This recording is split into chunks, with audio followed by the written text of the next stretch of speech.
अस्सलाम वालेकुम। क्या हाल है बच्चों? सेकेंड ईयर केमिस्ट्री वालों, ठीक ठाक हो? फुल कायम होना अपनी जगहों पे और तैयारी करते रहो बच्चों। साथ साथ आपको पता है कि अभी टाइम है, लेकिन टाइम होने का मतलब ये नहीं है कि आप सुस्त हो जाएं कि जी टाइम है। अभी टाइम होने का मतलब आप ये फ़ायदा उससे उठाएं कि आपको कोई जल्दी नहीं है और आप चीज़ों को आहिस्ता आहिस्ता थोड़ा थोड़ा करके लेकिन अच्छे तरीके से करके कर सकते हैं। देखें, हमारा मेन टारगेट ये है कि आपने सिर्फ एफएससी में नंबर नहीं लेने। आपने ये नहीं करना कि सिर्फ एफएससी में ठीक है 1000 नंबर आ गए हैं या 917 नंबर क्रॉस हो गए हैं तो आप कहें कि जी बस काफ़ी नहीं। आपका मेन टारगेट तो इंशाल्लाह ताला मेडिकल कॉलेजेस हैं, आपका मेन टारगेट तो इंशाल्लाह ताला आपकी जो इंजीनियरिंग यूनिवर्सिटीज़ हैं, ऐसे ही है ना। तो इसलिए आप चीज़ों को एंटी टेस्ट के हवाले से भी लें और एंटी टेस्ट आपका बनता इसी बुक में से ही है। एंटी टेस्ट कोई अलग मखलूक नहीं है, कोई अलग से कोई चीज़ नहीं है जो आपसे पूछी जाएगी। उसमें सिर्फ क्या होता है कि बात करने का उसका अंदाज मुख्तलिफ होगा उसका। जैसे इसमें यूजुअली बोर्ड में तो आपका ये होता है ना एफएससी में कि जनाब एक क्वेश्चन जो है, जो स्टेटमेंट है वही आपको दी जाएगी, वही आपने उसके अंदर जो कंटेंट है वो लिख देना है और वो याद कर लेना है, ऐसे ही होता है ना। लेकिन एंटी टेस्ट का थोड़ा सा अंदाज मुख्तलिफ हुआ करता है। वो चीज़ों को यानी कि लाइक कंसेप्चुअली डील करता है। तो जब आप कंसेप्चुअली चीज़ों को लेंगे, और मैं यही कह रहा था कि अब आपके पास चूँकि वक्त है तो इसलिए आप कोशिश करें अपनी टेक्स्ट बुक की एक एक लाइन पढ़ें, एक एक लाइन देखें, उसमें क्या बात है, उसमें कैसे हो सकता है, कैसे बात को पूछ सकता है, कैसे डिफरेंट हो सकता है। तो इंशाल्लाह ताला एंटी टेस्ट की तैयारी भी आपके साथ होगी। अभी आपने ये नहीं करना कि एंटी टेस्ट की तैयारी शुरू कर लें, ऐसा अभी नहीं करना, क्योंकि एंटी टेस्ट का जो तरीक़ाकार है वो डिफरेंट है, एफएससी का डिफरेंट है। आप अभी फोकस करेंगे एफएससी पे ही, लेकिन साथ साथ चीज़ों को पढ़े इस तरह से कि तैयारी उसकी भी थोड़ी बहुत हो जाए। लेकिन मेन फोकस क्या है अभी? एफएससी। उसमें आपने इंशाल्लाह ताला 1000 क्रॉस करने और बाकी इंशाल्लाह ताला फिर एंटी टेस्ट में भी स्कोर करेंगे तो आपके लिए आसानी होगी। बाकी अल्लाह ताला आपकी मदद करें। अच्छा बेटा, लास्ट टाइम हमने बोरेक्स बी टेस्ट हो गया था और बड़े तफसील से हो गया था और इंशाल्लाह ताला इसमें इसका आपको ना फ़ायदा प्रैक्टिकल के हवाले से भी होगा।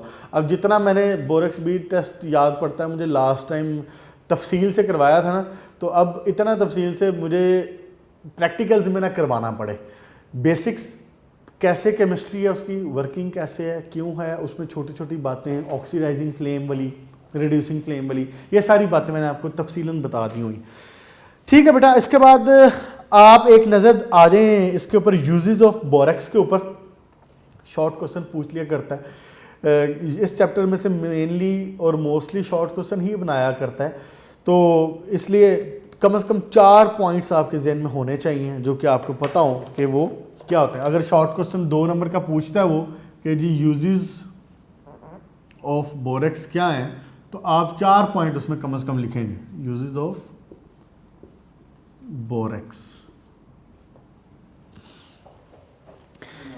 अच्छा जी, देखें ज़रा सबसे पहले एक बात, हाँ जी बिल्कुल, मैंने ये जिक्र कई दफ़ा कर दिया हुआ है बोरेट ग्लासेस का। सबसे बड़ी बात कि इसके जो बोरेट ग्लासेस हैं और जिसको हम बोरोसिलिकेट्स भी कहते हैं, मैंने ये नाम लिया आपके सामने पहले भी, इसको बोरोसिलिकेट ग्लास भी कहते हैं। बोरोसिलिकेट ग्लास का होना, का बनना, या इसका बोरेट ग्लासेस इसको कहना, ये मेनली इस्तेमाल होता है जहाँ पे इस तरह का शीशा चाहिए हो कि वो शीशा भी हो जाए, कि उसमें से विजिबिलिटी भी क्लियर हो जाए, लेकिन उसको हीट का, टेम्परेचर का कोई इफेक्ट भी ना हो। तो मैंने आपको पहले ये बात बताई हुई है कि इसका जो थर्मल एक्सपेंशन का जो कोफिशिएंट है ना, या कोफिशिएंट फॉर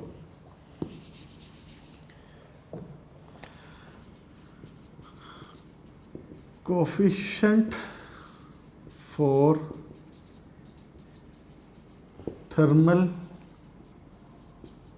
एक्सपेंशन इसका बहुत लेस होता है, less coefficient of thermal.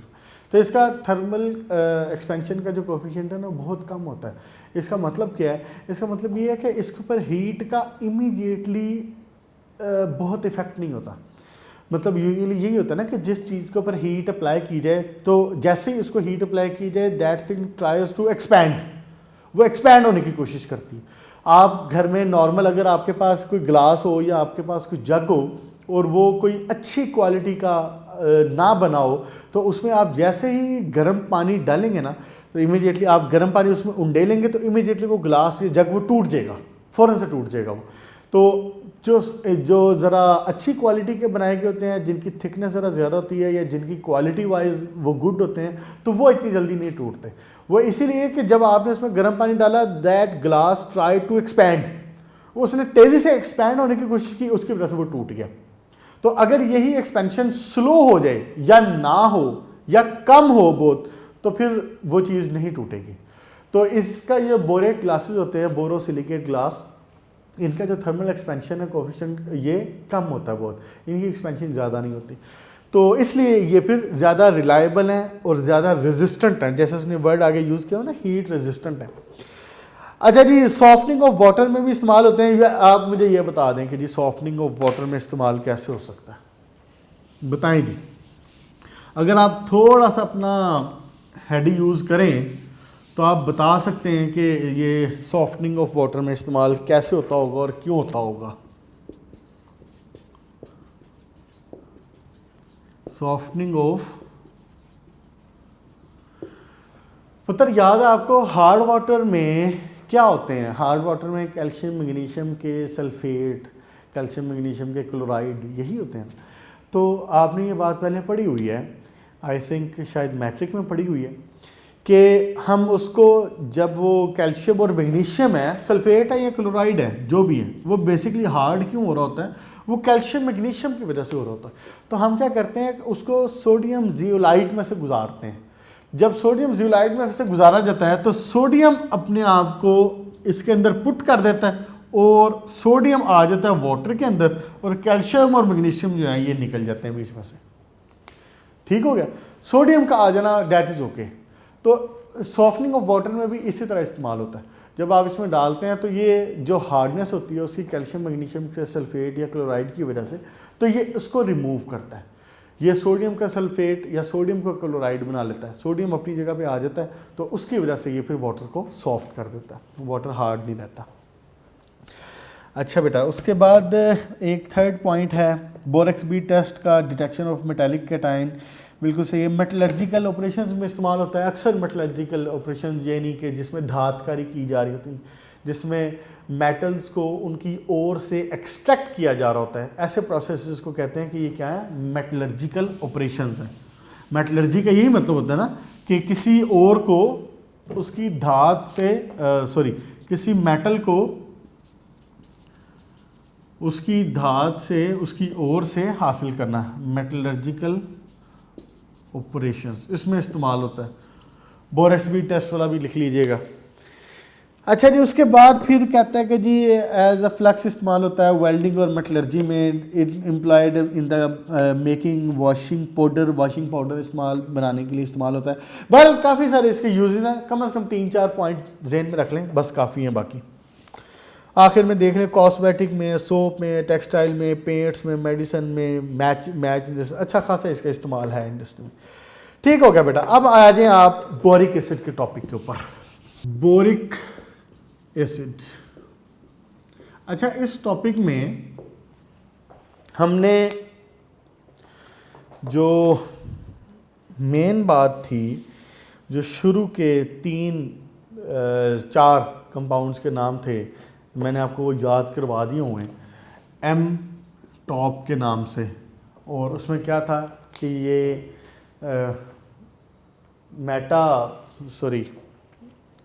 Meta boric acid, tetra boric acid, ortho boric acid और पायरोबोरिक एसिड, और इनके फार्मूलाज भी आपने याद कर लिए थे। मेटा का था HbO2, फिर टेट्रा बोरिक एसिड H2B4O7, फिर ऑर्थो बोरिक एसिड H3BO3 और फिर पायरोबोरिक एसिड H6B4O9, ऐसे ही H6B4O9। तो ये आपने कर लिया हुआ है। हमने इसमें ये भी देख लिया था कि जो बोरेक्स है वो क्या है, वो सोडियम टेट्राबोरेट है, वो sodium salt of metaboric acid है, sorry sodium salt of tetraboric acid है। और फिर मेटाबोरिक एसिड मुख्तलिफ जगहों पे आपकी नज़र से गुजरा है उसी के दौरान में, उसी के रिएक्शंस में। अब हम आ जाते हैं ऑर्थोबोरिक एसिड के ऊपर। जो बोरिक एसिड है ना, ये बेसिकली ऑर्थोबोरिक एसिड है, ऑर्थोबोरिक एसिड। ऑर्थोबोरिक एसिड को ही बोरिक एसिड कहा जाता है। ऑर्थोबोरिक एसिड जो कि H3BO3 है, H3BO3 है, इसका स्ट्रक्चर इस तरह से होता है, बोरोन और बोरोन के ऊपर यहाँ पे ऑक्सीजन ऑक्सीजन ऑक्सीजन और उसके साथ यहाँ पे हाइड्रोजन हाइड्रोजन हाइड्रोजन। ये है जनाब आपका ऑर्थोबोरिक एसिड H3BO3। देख लें 3 हाइड्रोजन, 1 बोरोन और 3 ऑक्सीजन, H3BO3। तो इसी में से जब ये हाइड्रोजन रिमूव हो जाएं, इन हाइड्रोजन को अगर आप निकाल दें तो ये बोरेट बन जाता है, BO3। तो बेसिक इसका स्ट्रक्चर भी यही है, उसी तरह से कॉमन जनरल ये उसी तरह से चलता है। अच्छा, तो जनरली ऑर्थोबोरिक एसिड को बोरिक एसिड ही कहा जाता है। उसकी वजह मैंने आपको बताई थी शायद पहले कि इसकी जो स्टेबिलिटी है ना, ऑर्थोबोरिक एसिड की ही सबसे ज़्यादा है स्टेबिलिटी इसकी। सॉलिड फॉर्म में तो ये स्टेबल हैं, सॉलिड फॉर्म में बाकी भी स्टेबल है, लेकिन जैसे ही आप उनको वाटर में मिलाते हैं ना, जैसे उनको वाटर में डिज़ोल्व करते हैं तो वो कन्वर्ट हो जाते हैं किसमें, ऑर्थोबोरिक एसिड में। जैसे मिसाल के तौर पे H3BO3 को अगर मैं यहाँ पे लिखूँ तो मैं यहाँ पे ये काम कर सकता हूँ कि HbO2 हो, वाटर में मिलाऊँ, यही बना देता है। अगर यहाँ पे हो जनाब अली H2B4O7 वाटर में मिलाऊं तो वो भी यही बना देता है। और अगर हो आखिरी वाला H6B4O9 तो इसको वाटर में मिलाऊं तो ये भी यही बना देता है। तीनों की जब उनका सोल्यूशन बनाया जाए तो तीनों किस में कन्वर्ट होते हैं, वो बोरिक एसिड में ही कन्वर्ट हो जाते हैं तीनों। इसीलिए हम कहते हैं कि बोरिक एसिड ये वाला ज़्यादा इंपॉर्टेंट है सबसे। तो आपको पढ़ाया भी सिर्फ यही जाएगा। बाकी आपको पहले टेट्राबोरेट का एक कंपाउंड पढ़ा दिया है बोरेक्स, और इसमें बोरिक एसिड पढ़ाया जाएगा। ठीक हो गया। अच्छा, इसको एक नज़र देखें ज़रा, ये भी इसका शॉर्ट क्वेश्चन बनता है जो कि इसने लिखा हुआ ऑर्थोबोरिक एसिड, और पेज नंबर 41 पे हूँ मैं। और बोरिक एसिड की जो इक्वेशंस लिखी हुई हैं वो यही इक्वेशन जो मैंने लिखनी है आपके सामने इस तरीके से। इसमें हेडिंग जो इसके नीचे है ऑर्थोबोरिक एसिड और बोरिक एसिड वाली, इसमें देखें ज़रा, कहता है कि जी वाइट क्रिस्टलाइन केमिकल सब्सटेंस है और इसकी जो शेप है वो ट्राइक्लिनिक होती है। फर्स्ट ईयर करके आए हो ना बच्चों, पेपर तो आपके नहीं हुए फर्स्ट ईयर के, मोजियाँ लग गई हैं आपकी, लेकिन मुझे ये बताया ना ज़रा कि फर्स्ट ईयर की जो चैप्टर 4 था, और चैप्टर 4 में जो सॉलिड का पोर्शन था, सॉलिड के पोर्शन के शुरू में आपने जनाबे अली वो पढ़ा था क्रिस्टल्स का सिस्टम ऑफ क्लासिफिकेशन, उसमें आपने पढ़ा था ये वर्ड ट्राइक्लिनिक। बताएं ज़रा ट्राइक्लिनिक क्या होते हैं। जो बच्चे ख़ासतौर पे जिन्होंने मेरे से पढ़ा हुआ है, मैंने तो उनको एक तरीके से याद करवाया था और मुझे उम्मीद है कि वो भूला नहीं होगा। वो एक फार्मूला जो था वो जहन में लाएं ज़रा, क्या था, आता याद? CTOM-HRT, ऐसे ही था कुछ। भारत इसमें जो एक ट्राइक्लिनिक का जो शेप आ रही थी वो क्या थी, लास्ट वाला था, लास्ट वाला था। ट्राइक्लिनिक की शेप ये थी, यूं ऐसे ऐसे,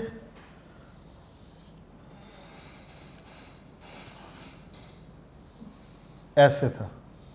ट्राइक्लिनिक आखिरी वाला था।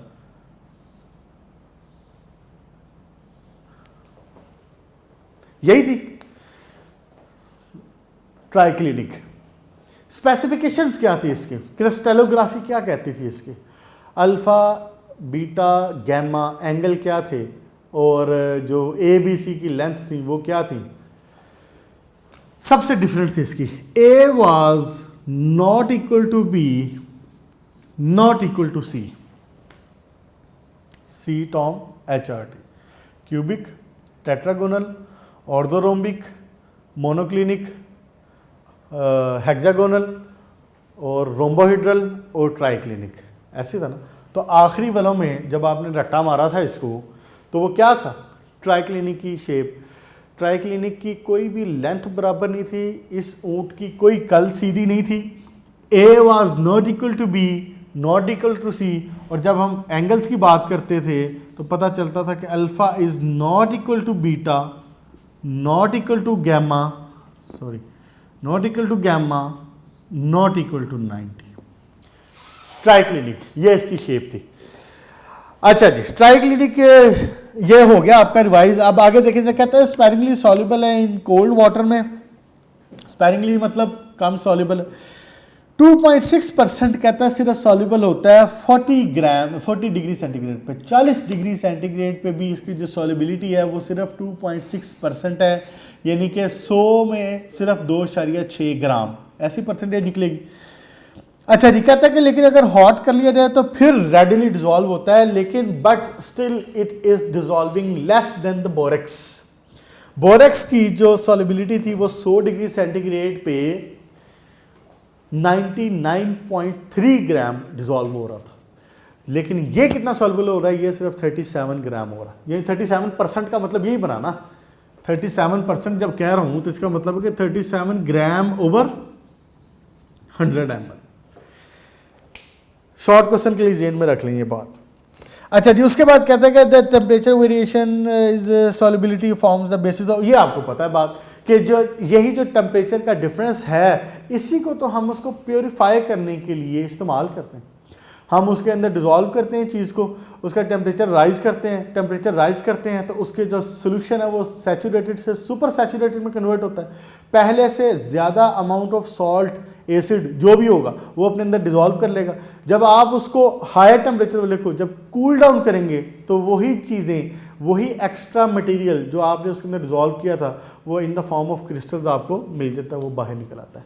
यही तो इसी तरीके से तो आप प्योरीफाई करते हैं, जैसे आपने प्रैक्टिकल में लास्ट टाइम मैंने जिक्र किया था बेंजोइक एसिड के क्रिस्टल्स वाला आपने किया था, उसको प्योरीफाई किया था आपने। ठीक हो गया बच्चों। अब आ जाए इसकी प्रिपरेशन के ऊपर। इन द कमर्शियल स्केल 2 इसके प्रिपेयर करने के तरीके हैं, इंतहाई आसान सिंपल, कोई मसला नहीं है। एक तो आपने खैर पीछे पढ़ भी लिया अभी, और सिर्फ एक इसमें नया होगा, लेकिन उसमें भी नया इतना कोई ज़्यादा नया नहीं है। कोलेमेनाइट का नाम आपने सुना हुआ है, कोलेमेनाइट आपने नाम सुना हुआ तो उसका नाम ज़रा मुझे भी सुना दें। वो क्या होता है? ये इंपॉर्टेंट शॉर्ट क्वेश्चन में आ जाते होते हैं बच्चों, और इनकी याद रखना और याद कर लें इनकी। कोलेमेनाइट Ca2B6O11 था। पहले कहाँ यूज़ किया ये? आपने बोरेक्स की प्रिपरेशन में भी यूज़ किया, लेकिन वहाँ पे आपने एनहाइड्रस यूज़ किया, यहाँ पे आपने एनहाइड्रस यूज़ नहीं करना। कोलेमेनाइट, कोलेमेनाइट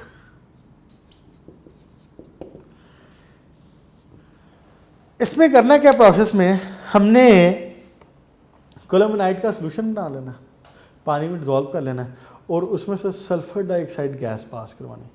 जब सल्फर डाइऑक्साइड गैस पास करवाते हैं तो ये बना देगा सिंपली कैल्शियम सल्फाइड और साथ में boric acid. Ca2B6O11 5 water molecule हैं। आपने जनाब अली इसको पानी में डिज़ोल्व किया, गैस इसके अंदर पास करवाई, सल्फर डाइऑक्साइड, और ये कन्वर्ट हो गया कैल्शियम सल्फाइड में, और साथ में आपके काम की चीज़ बोरिक एसिड। ठीक हो गया। इसमें देख लेते हैं एक नज़र कोई छोटी मोटी कोई चीज़ है तो नहीं और कोई ख़ास, बाय सस्पेंडिंग इट इन, बस ठीक हो गया, ठीक हो गया। बोरिक एसिड का जो सोल्यूशन है ये आप जब टेम्परेचर इसका कम होगा तो ये क्रिस्टलाइज आउट हो जाएगा, ये क्रिस्टल बना के सेपरेट हो जाएगा, आप इसको सेपरेट कर लेंगे। कैल्शियम सल्फाइड पानी में पड़ा हुआ, सोल्यूशन में पड़ा है, वो पड़ा रहे वहाँ पे। नेक्स्ट देखें जनाब, फ्रॉम बोरेक्स, बोरेक्स के साथ इसका रिएक्शन कैसे करवा लीजिएगा। बोरेक्स का जब एसिड के साथ रिएक्शन करवाया जाए, यही जो आपने भी इसके रिएक्शन में पढ़ा है पीछे पेज नंबर 40 के ऊपर, आपने जहाँ पे H2SO4 के साथ रिएक्शन करवाया था, एसिड के साथ जहाँ पे रिएक्शन करवाया, सिंपल वही वाला रिएक्शन Na2B4O7 का रिएक्शन हो जाएगा इसके साथ सल्फ्यूरिक एसिड के साथ, इसके सोल्यूशन का फ्रॉम बोरेक्स क्या बनाएगा, Na2B4O7। इसका रिएक्शन आपने करवाना है पानी में डिज़ोल्व करके सल्फ्यूरिक एसिड के साथ, and it will give you ये वाली बात, सोडियम सल्फेट Na2SO4, और पीछे ये अपनी शेप को चेंज करता है और ये बनाता है H3BO3। अच्छा, इसमें जो है ना B4O7 हो गया, BO3 हो गया, सोडियम टेट्राबोरेट हो गया, H3BO3 हो गया, HBO2 हो गया, इन सारों में मैंने आपसे पहले भी जिक्र कर दिया हुआ है कि बेसिक जो कंपाउंड है वो BO3 है। ये सिर्फ काइंड ऑफ रीअरेंजमेंट कर रहा होता है। अच्छा, अगर मैं आपको बताऊं ना कि HBO2 जैसे है, इसका स्ट्रक्चर क्या होता है, ये देखें ज़रा एक नज़र। यहाँ पे प्रिपरेशन हमारी मुकम्मल होगी, प्रिपरेशन मुकम्मल हो गई है। एक ये छोटी सी बात याद आई है, इसको देखें ज़रा, ये इंटरेस्टिंग बात है। बोरॉन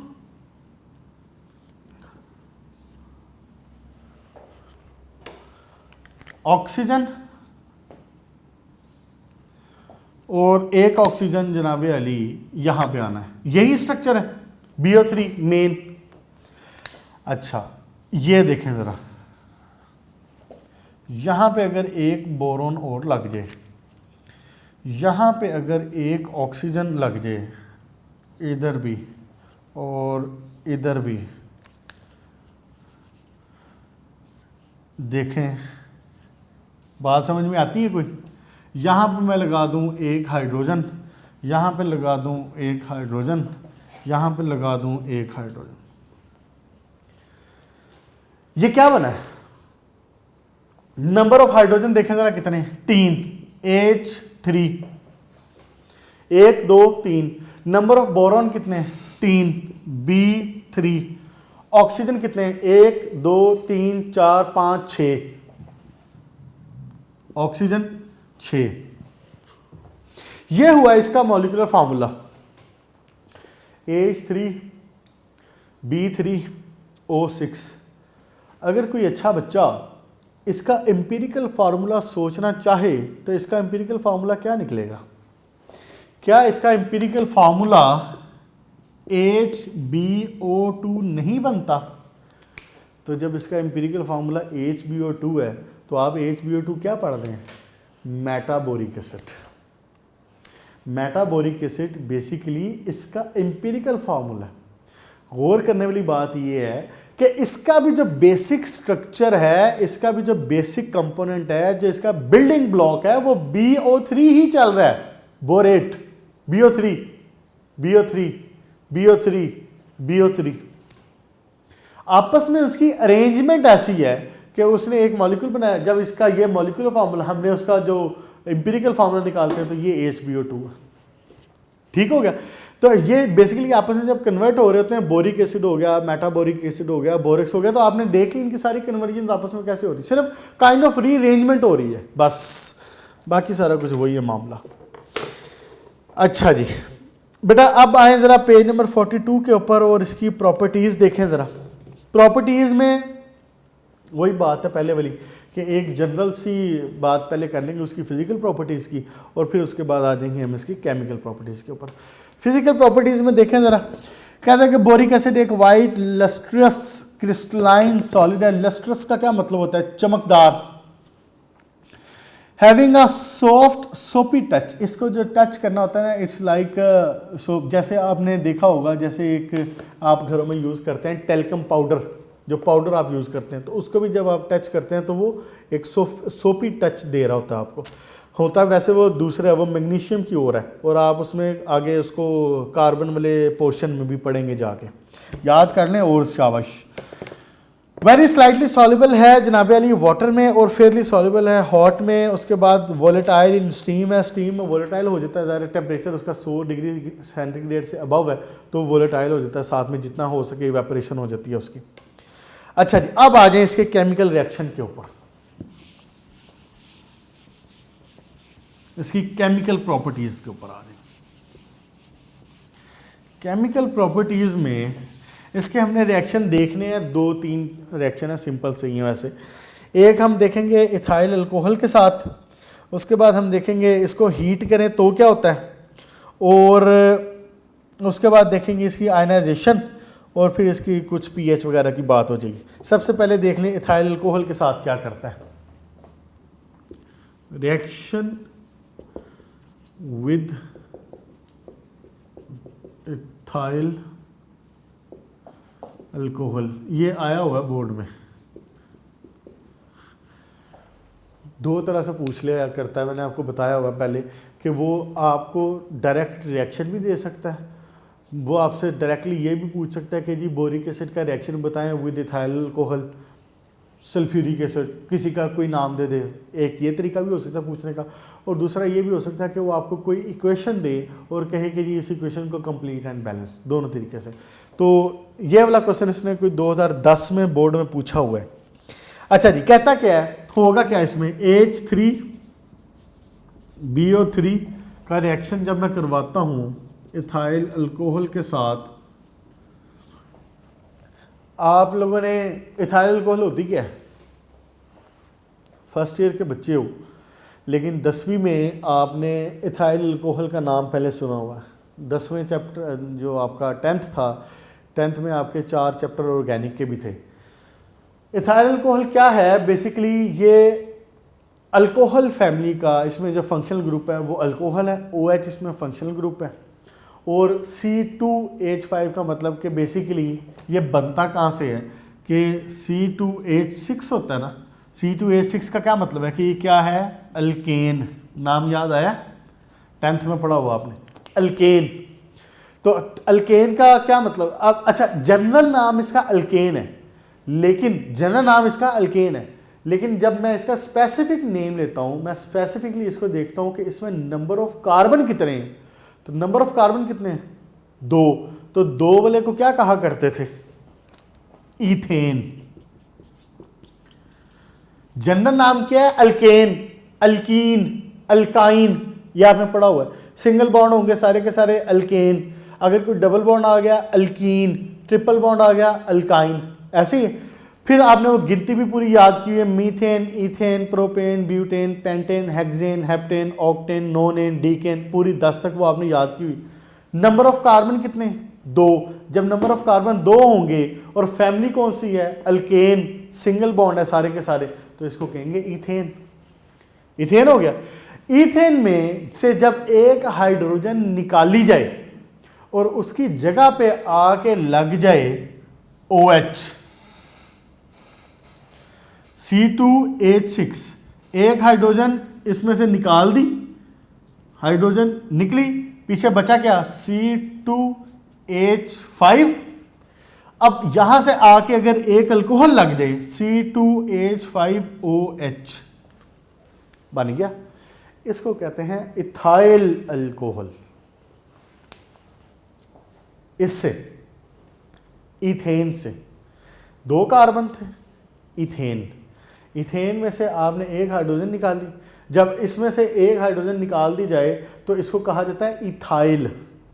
जब अब आपने खैर सेकेंड ईयर में केमिस्ट्री भी पढ़नी है, ऑर्गेनिक भी तफसील से इंशाल्लाह ताला, तो इथेन में से जब एक हाइड्रोजन निकल जाए तो इस ग्रुप को फिर कहते हैं इथाइल।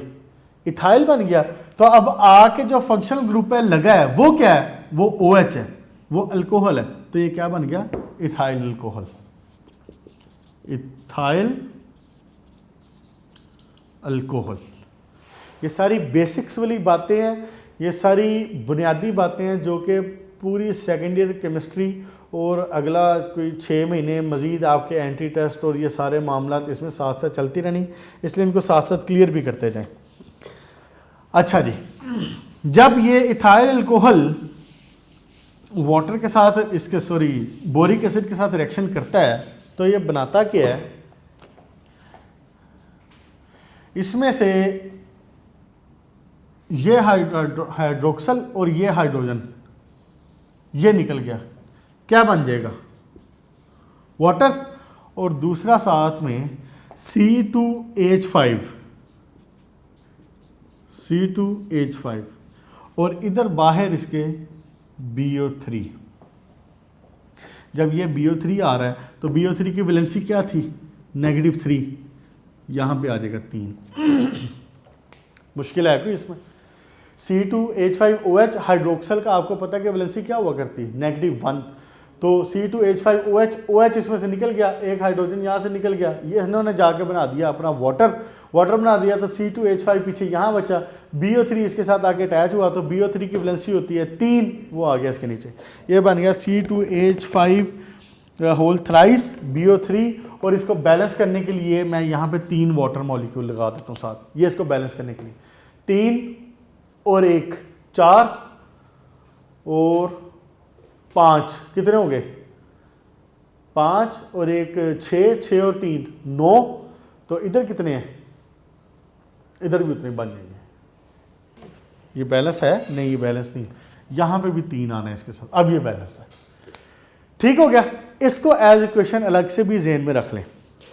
अच्छा जी, अब उसके बाद नेक्स्ट देखें जरा, पॉइंट नंबर 4 कहता है कि जब इसको हीट किया जाए तो ये एक फ्रॉथी मैस, एक बबली सा मैस बना लिया, जैसे मैंने पहले भी जिक्र किया था बोरेक्स बीड में भी, वो इसलिए कि उसमें से वाटर लूज हो रहा होता है, वाटर लूज होता है तो वो कहता है कि जनाब अली ये पूरी एक चेन बना लेता है। देखें ज़रा, अब इसको देखते हैं कि ये इसका हीटिंग का रिएक्शन क्या है।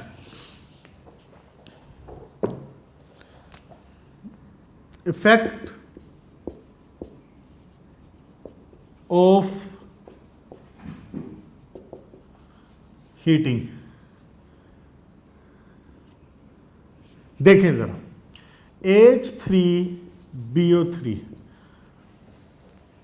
इसको जब आप करते हैं हीट, इसको 100 डिग्री सेंटीग्रेड तक जब किया जाए हीट 100 तक, तो ये बनाता है HBO2।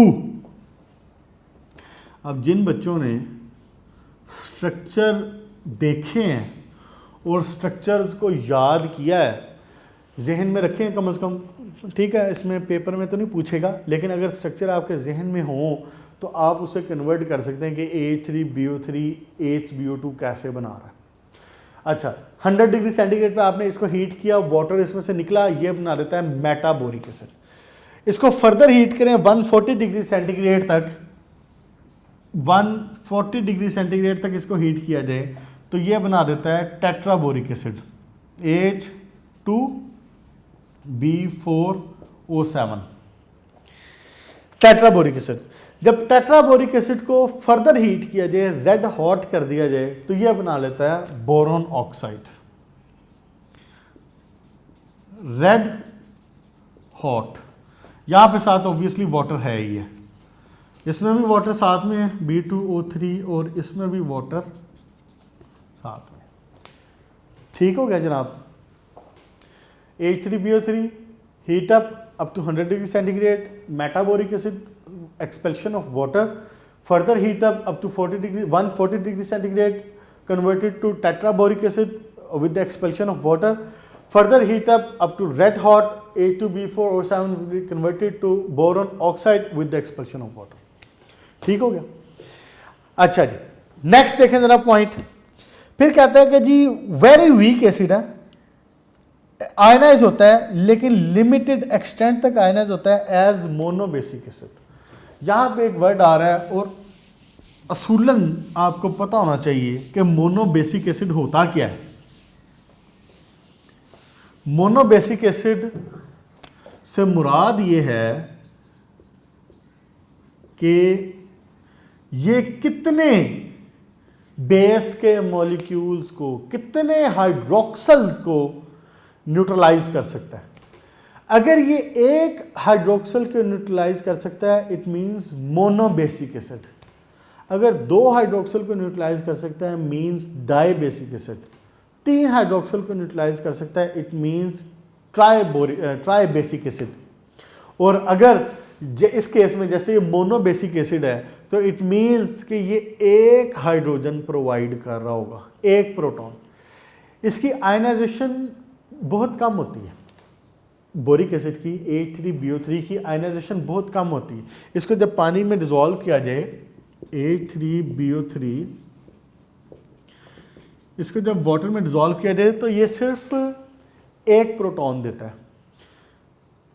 इसका मतलब क्या हुआ? एसिड वीक है, ये स्ट्रॉन्ग है, वीक एसिड है। इसकी पीएच होती है कोई अराउंड 5 के करीब। इंफॉर्मेशन के लिए जेन में रख लें, वैसे उसने लिखा नहीं होगा। 5 के करीब पीएच होती है, तो बड़ी स्लाइड सी रेंज है इसकी पीएच की।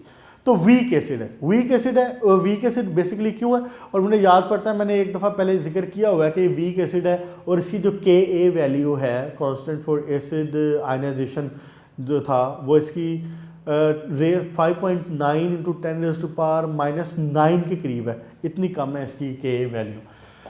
अच्छा जी, बार जब ये पानी में डिसॉल्व होता है तो एक प्रोटॉन देखे ना। अब इसको अगर मैं कहूँ कि यहाँ पे एक हाइड्रोजन है और हाइड्रोक्सल है, वाटर को ऐसे खोल के लिखा जा सकता है ना, तो ये क्या बनाता है? ये बना देता है जनाबे अली एक प्रोटॉन और साथ में 4 हाइड्रोक्सल,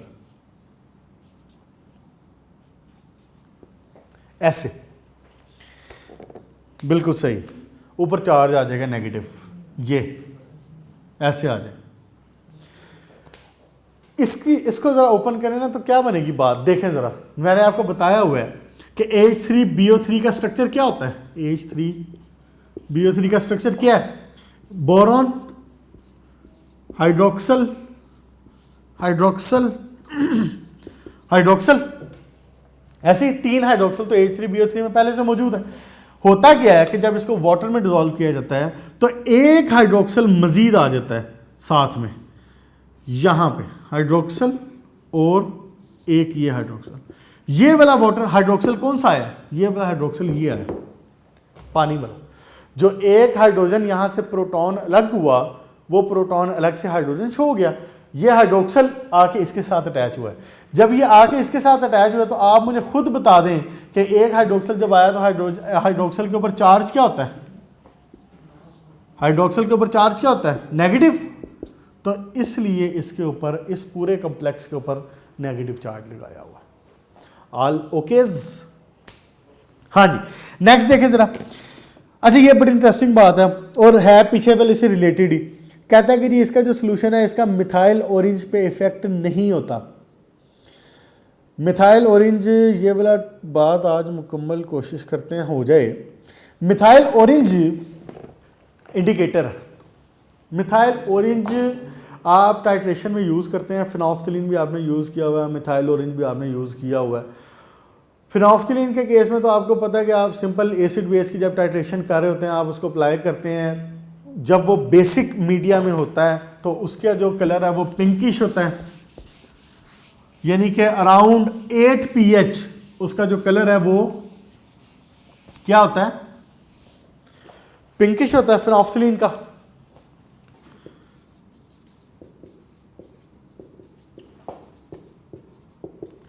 जब इसकी pH होती है लेस देन 7 मोर देन 7, यानी कि अराउंड 8 से ऊपर फर्दर आप 14 तक चलते जाएं तो इसका कलर होता है पिंक। और अगर आप 8 से ऊपर 7 की तरफ वापस एसिडिटी की तरफ आएँ तो इसका कलर होता है कलरलेस। फिनॉक्सिलिन आपने अक्सर यूज़ किया होगा। इसी तरह मिथाइल ऑरेंज भी इंडिकेटर है। मिथाइल ऑरेंज की जो वर्किंग रेंज है ना, जैसे इसकी जो चेंजिंग रेंज है कोई 7 से 8 pH के दरमियान है। तो मिथाइल ऑरेंज की जो वर्किंग रेंज है ना, ये होती है 3.1 से लेके मिथाइल ऑरेंज, ये 3.1 से लेके कोई 4.4 तक वर्क करता है। जब ये इससे ऊपर जाती है ना, pH 4.4 से ऊपर, तो उस वक्त ये रेडिश की तरफ चला जाता है, ऑरेंज सा कलर होता है इसका। अब अभी मैंने आपको बताया कि बोरिक एसिड की क्या है, pH 5। जब इसकी pH 5 है तो इट मीन्स कि ये इसके डोमेन में आते ही नहीं है, ये इसकी डोमेन में आते ही नहीं है। तो इसलिए बोरिक एसिड इस मिथाइल ऑरेंज के कलर को चेंज नहीं कर पाता और इसमें कोई चेंज नहीं देता। बेटा आज की बात रखते हैं यहीं तक। आज हमने पढ़ा है कि बोरिक एसिड के जो शुरू के जो एसिड्स थे वो, उसके बाद हमने देख लिया कि प्रिपरेशन ऑफ बोरिक एसिड कैसे हो रही थी कमर्शियल स्केल में, फिर हमने उसकी कुछ फिज़िकल प्रॉपर्टीज़ देखी, कुछ केमिकल देख ली हैं, बाकी कुछ एक केमिकल रहती भी हैं। तो इंशाल्लाह ताला इसको फर्दर नेक्स्ट लेक्चर तक लेके जाते हैं, वहाँ पे कंप्लीट कर लेंगे। अभी तक के लिए दें इजाज़त, ख्याल रखिएगा अपना, गुड लक।